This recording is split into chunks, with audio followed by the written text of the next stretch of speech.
of people in Michigan that are planning to vote for Trump, and they don't necessarily like him that much, and they don't necessarily agree with him. They're not racist and rednecks, they're actually pretty decent people. And so I wanted to sort of, after talking to a number of them, I wanted to write this. And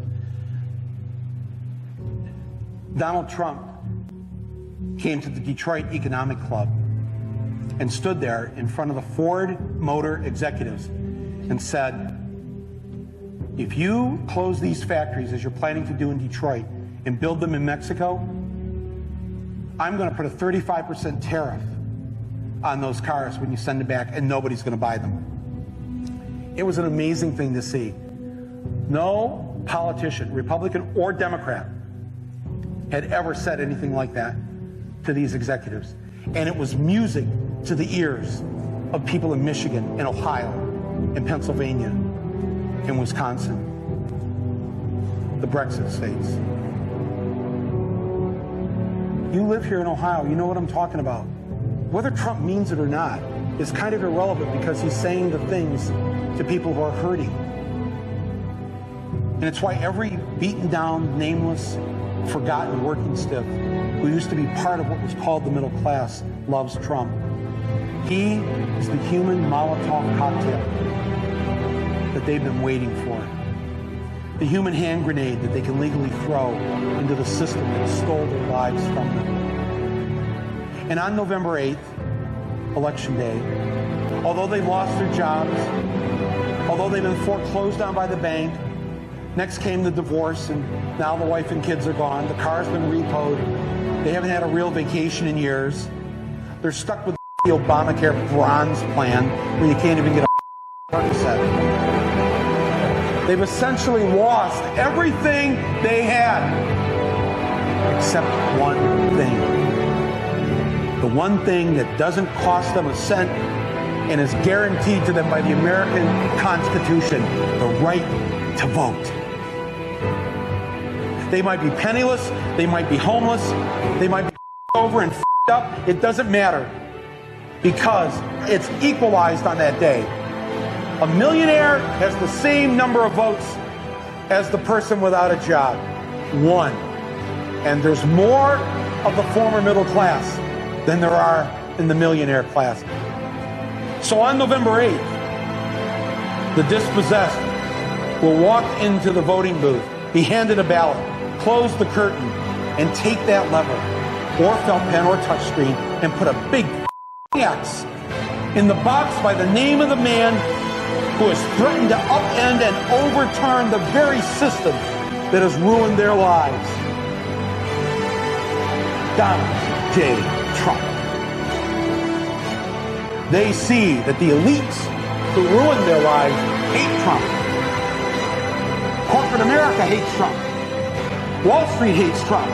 The career politicians hate Trump. The media hates Trump after they loved him and created him, and now hate him. Thank you, media. The enemy of my enemy is who I'm voting for on November 8th. Yes, on November 8th, you, Joe Blow, Steve Blow, Bob Blow, Billy Bob Blow, all the blows get to go and blow up the whole god system because it's your right. Trump's election is going to be the biggest you ever recorded in human history. And it will feel good.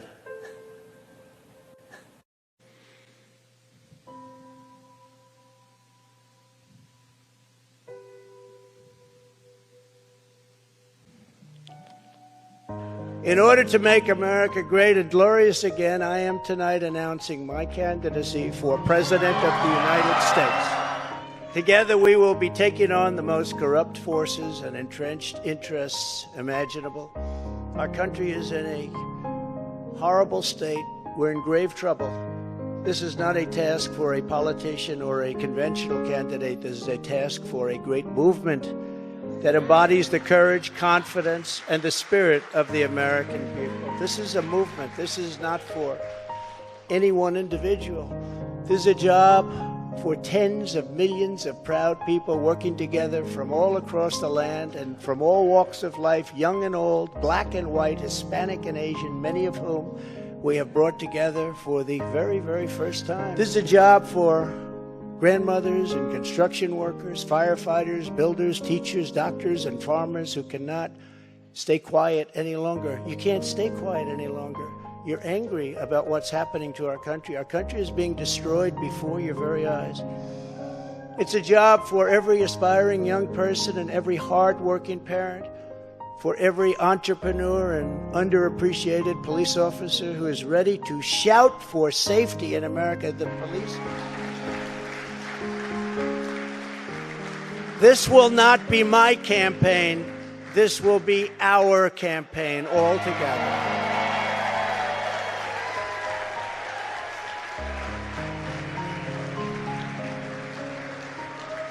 Because the only force strong enough to defeat the massive corruption we are up against is you, the American people. It's true.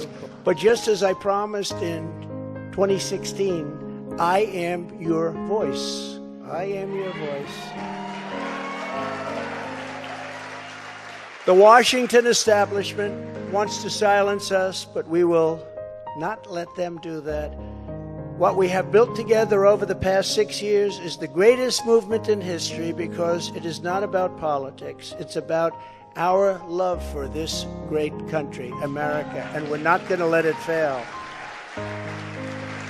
I am running because I believe the world has not yet seen the true glory of what this nation can be. We have not reached that pinnacle, believe it or not. In fact, we can go very far. We're going to have to go far. First, we have to get out of this ditch. And once we're out, you'll see things that nobody imagined for any country. It's called the United States of America, and it's an incredible place.